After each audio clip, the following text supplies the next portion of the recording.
Shirley Venâncio, como uma ex-cética se transforma alguém que roda o mundo e todo o Brasil falando de espiritualidade? Olha, como uma ex-cética, sim, vivendo as experiências que eu vivi, só para trazer um pouquinho mais da história, né? Até 4 anos atrás, olha que intensivão eu venho vivendo, né? Até 4 anos atrás, até 2021, eu não acreditava em nada além da matéria, totalmente cética mesmo. Real. Eu costumo brincar que é uma coisa que me deixava um pouco na dúvida e quando eu vi o Chico Xavier falando, falei, ai, não é possível, não é possível que ele tá mentindo, não é, sabe? E o que aconteceu? Em 2021, eu comecei a viver experiências que me levaram a ter a convicção de que existe vida além da matéria. E são várias experiências, foram 9 meses em 2021 que renderam um livro. E a primeira experiência foi eu receber a mensagem de um espírito, através da mediunidade de uma outra pessoa, que veio me dizer que eu ia me curar da ansiedade que eu sofria por longos anos, eu iria escrever um livro, que esse livro alcançaria o mundo todo e que eu falaria sobre a minha cura da ansiedade, sobre espiritismo e espiritualidade. Eu achei aquela mensagem uma loucura. Eu ia falar, então esse espírito é o mais louco que já podia ter se comunicado contigo até aquele momento. Como? Porque eu não... Pensa, a pessoa não acreditava em nada além da matéria, vive uma experiência mediúnica na sua frente, eu só tinha visto em filme, e esse espírito se manifesta através da mediunidade de uma outra pessoa e me diz que eu vim te dizer. Eu estava conversando com uma pessoa, né, com uma amiga, e de repente falei, amiga, tá estranha, né, tua voz tá estranha, que assunto diferente, teu olhar, o que que tá acontecendo? E ele, né, não é a tua amiga, eu vim conversar contigo. E eu falei para esse espírito, é impossível escrever um livro, eu não sou boa de português, de gramática, eu nunca fui de ler, como é que eu vou falar da minha cura da ansiedade se eu tô doente? E como que eu vou falar de espiritualidade, espiritismo, se eu nem sei o que é? Você vai viver para contar. E no dia seguinte a essa mensagem, em oração, por orientação desse espírito, que ele me falou que a minha mãe não estava bem no plano espiritual, e eu achava que ela havia morrido. Isso, quer dizer, a vida tinha um fim, sim, no túmulo, ali do ventre ao túmulo, encerrava justamente, tudo. Eu aprendi desde criança nas minhas crenças da Igreja Católica, que eu sou muito grata por tudo que eu aprendi, né, sobre o amor. Quem morre vai para o céu, descansa e fica em paz. Né? Como que a minha mãe está sofrendo e viva? Eu enterrei ela, né? Eu falei, se é verdade que ela está passando mal, que ela está sofrendo, falei para esse espírito, tem como eu ajudar? E ele falou, sim, você vai conversar com ela em oração e ela vai te ouvir. Só que Suzy, meus amigos de casa, eu não imaginava o que aconteceria no dia seguinte. No dia? No dia seguinte. Ele me pediu que em casa, sozinha em oração, eu conversasse com ela, que ela estava viva no plano espiritual, ela iria me ouvir. Que eu pedisse perdão por tudo que precisava pedir, né? Sobre como foi ter sido filha de uma mãe esquizofrênica, como foi ela ter sido minha mãe. E esse espírito me falou que nós teríamos a conversa que nunca tivemos. E eu achando, conversa? Mas... E ela vai te dar o colo que ela nunca te deu. Eu achei tudo estranho, mas no dia seguinte em casa, né? Foi aí o dia fatídico em que o ceticismo foi por água abaixo, não foi no dia do espírito não, porque eu ainda duvidava um pouco, né? Foi quando em oração, conversando com ela, eu falei, mãe, tô achando isso estranho, né? Fechei meus olhos, me ajoelhei, porque ele disse pra eu rezar e falar com ela. Mas ontem o espírito veio me dizer que você tá viva e que você tá sofrendo. E com muita fé eu falei, mãe, se tu tá viva em algum lugar, me escuta, me escuta. E numa conexão muito profunda, com uma fé muito ardente de que ela estava me ouvindo, eu comecei a chorar dentro do meu quarto. E me conectei, né? Eu falei, mãe, me perdoa, tu foi a melhor mãe do mundo, mesmo com toda a tua doença, tu me ensinou sobre o amor, porque minha mãe tinha uma esquizofrenia num nível muito altíssimo. E quando ela estava consciente, bem, ela me ensinava sobre valores, honestidade, humildade, perdão. Então ela cumpriu com o seu papel de mãe, né? E eu falei, mãe, tu foi a melhor mãe do mundo. E num soluço mais profundo, eu ouço um soluço no quarto. Pra pessoa cética. Nossa, gente, de verdade, me arrepiou, hein? Que coisa mais linda. Suzy, eu não imaginava que esse dia transformaria a minha vida, a dela no plano espiritual, e hoje de todas as pessoas que eu levo esse testemunho, todas não, as que se sentem tocadas, né? E eu, meu Deus, parece que tem um barulho no quarto. E continuei, mãe, me perdoe. Eu ouvi mais profundo. E eu falei, que estranho.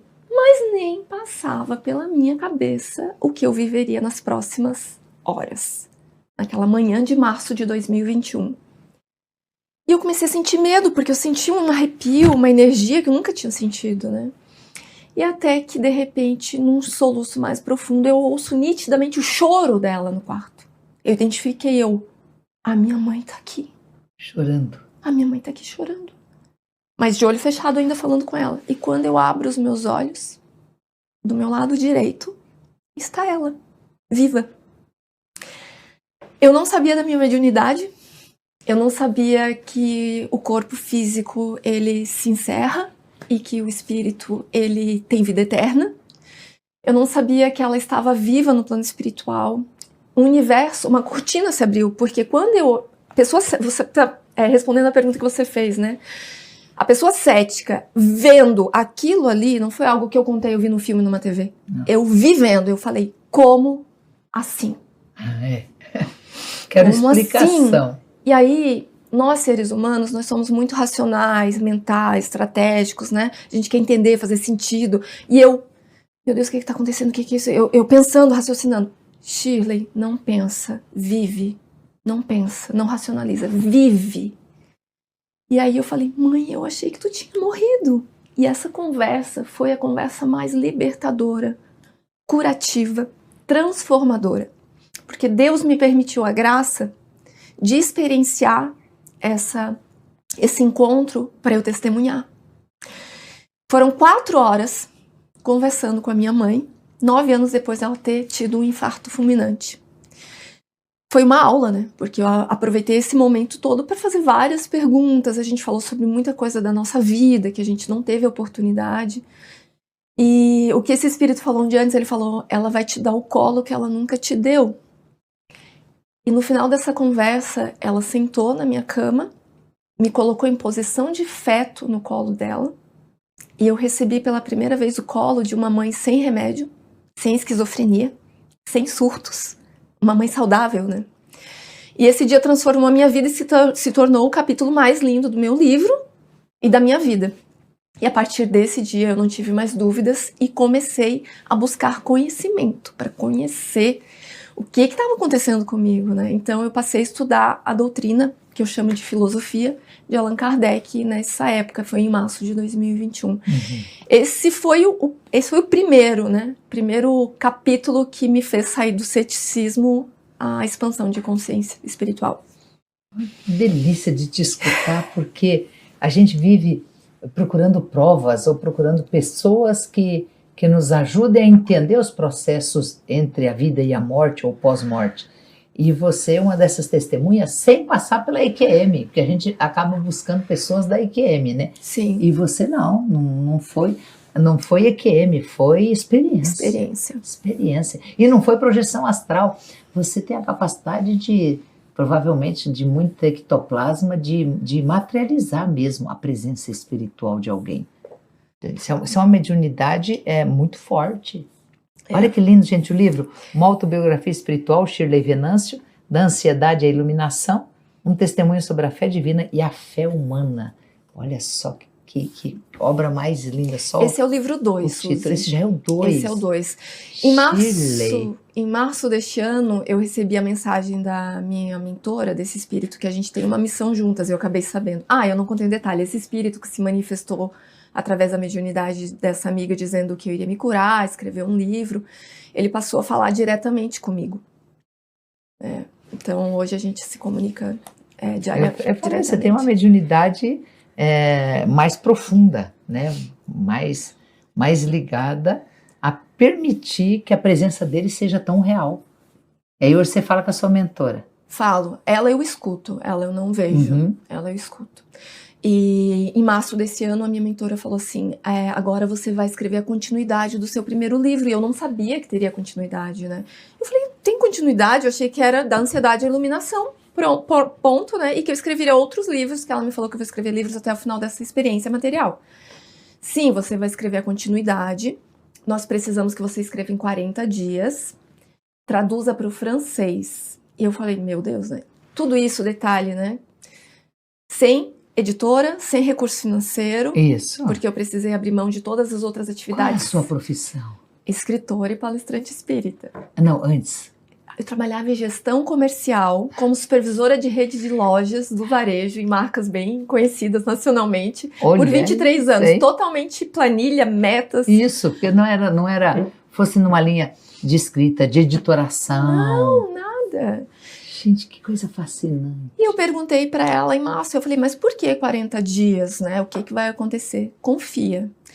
Como eu já, nesses últimos 4 anos, eu tenho total certeza de que as orientações são para esse projeto, que a espiritualidade tem de contribuir, porque o Brasil é o número 1 da ansiedade no mundo, né? O MS trouxe o número 1. Então, o livro, ele tem essa intenção, a palestra. Eu falei, tá bom, eu confio. E comecei a escrever o livro 2, que é um testemunho sobre a fé divina e a fé humana que tem no Evangelho segundo o Espiritismo, né? No capítulo 19.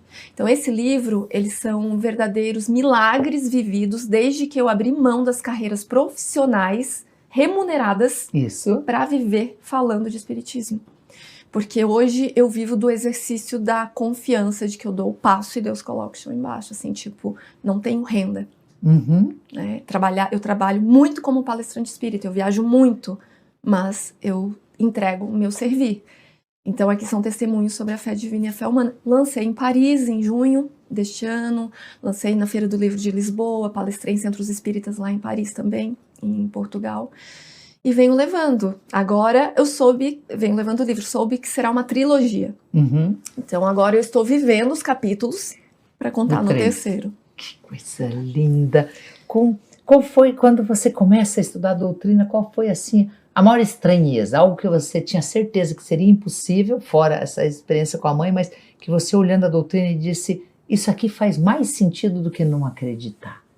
Ou que você fala nas palestras que toca o coração da gente sobre espiritismo e espiritualidade. Foi ler o Livro dos Espíritos. Estudar o livro. Não é ler, né? Eu estudei o Livro dos Espíritos. E ali foi trazendo respostas para muito que eu já ouvia falar, que eu passei a viver, respostas que depois eu fui compreendendo. E sobre a vida, né? Sobre a compreensão. Eu falo que quando a gente começa a estudar a filosofia de Allan Kardec, tudo fica mais tranquilo, tudo fica mais sereno, porque você começa a ter uma tranquilidade de compreender o porquê das coisas, que normalmente a gente não entende, né? Por que aconteceu isso na minha vida? E para mim o mais impactante foi o Livro dos Espíritos. Que é um outro olhar sobre a mesma vida, porque a vida não muda, muda a forma como você a observa. Justamente. E hoje, no Brasil inteiro, no mundo, quem te chamar, você está disposta a facilitar para estar lá na agenda fazendo palestras. Sim. Como que funciona? Começou assim, há quase 3 anos atrás, minha mentora falou, agora chegou a hora de você palestrar. E eu, bem ingênua, mas palestrar onde? Nem passava pela minha cabeça, eu achei que era numa empresa, numa instituição, em centros espíritas. Mas o que eu vou falar em centro espírita? Eu nunca imaginei fazer isso. Você vai levar o seu testemunho sobre a cura da ansiedade, seu caminho de dor, porque a gente precisa inspirar as pessoas a olharem para a saúde emocional. Parênteses, que segundo Hermance Dufaux, né, que é um dos espíritos que contribuiu lá na codificação do Livro dos Espíritos, século XXI é um século dos sentimentos. E como que a gente vai ter saúde mental, sentimental, emocional, se a gente não olha para os sentimentos, né? Isso. Então ela pediu que eu levasse esse testemunho e contasse as experiências que eu vivi.